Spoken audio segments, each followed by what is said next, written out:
শ্রীলঙ্কায় খেললে ভালো হবে বাংলাদেশের। ভারত আনস্মার্ট সিদ্ধান্ত নিয়েছে, এমনটাই বলছেন সাকিব আল হাসান। ভারতের চেয়ে শ্রীলঙ্কায় খেলা ঝামেলা মুক্ত হবে বলে ধারণা তার। এদিকে ভারত বা ভারতীয় ক্রিকেট বোর্ড আরও স্মার্টলি সিদ্ধান্ত নিতে পারত বলে ধারণা তার।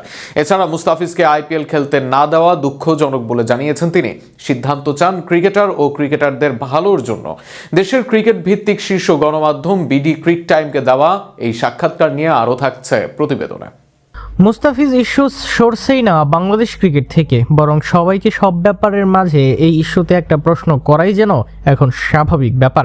সেই তালিকা থেকে বাদ যাননি সাকিব আল হাসানও। তবে তার মতে সিদ্ধান্ত কি হবে তিনি না জানলেও শ্রীলঙ্কায় ম্যাচ হলেই বাংলাদেশের জন্য ভালো। তিনি বলেন, যদি আইসিসি রাজি হয় শ্রীলঙ্কায় খেললে আমার কাছে মনে হয় বাংলাদেশের জন্য বরঞ্চ ভালো হবে।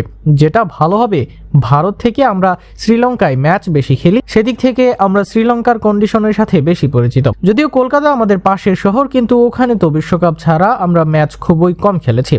স্বাভাবিকভাবেই শ্রীলঙ্কা সম্ভবত আমাদের জন্য তুলনামূলক ভালো জায়গা। আইসিসি থেকে যদি রাজি হয়, আবার শ্রীলঙ্কায় অনেক বাংলাদেশি সমর্থক যেতে পারবে, যেটা ভারতে যাওয়া কঠিন। ভিসার সমস্যা বেশিরভাগ ক্ষেত্রেই, খুব কম সমর্থকই মাঠে গিয়ে খেলা দেখতে পারবে। শ্রীলঙ্কায় খেলা হলে প্রচুর দর্শক সমর্থন পাবে বাংলাদেশ।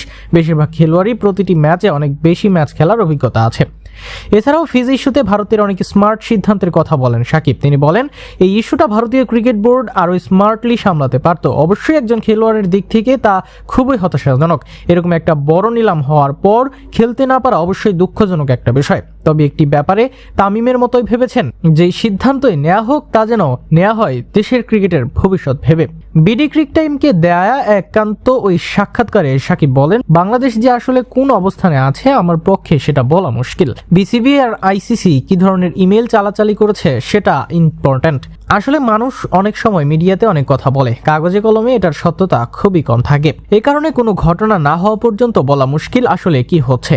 আমি আশা করি যেটাতে বাংলাদেশের ক্রিকেটের কোনো ক্ষতি হবে না, যেটাতে বাংলাদেশ ক্রিকেটের ভবিষ্যতের জন্য ভালো দিক থাকবে এবং কারোর সাথে কোনো ধরনের কঠিন পরিস্থিতি আসবে না, সে ধরনের সিদ্ধান্ত আসবে এবং সেটা ক্রিকেটীয় ডিপ্লোমেসির মাধ্যমেই করতে পারবে বলে আমার কাছে মনে হয়।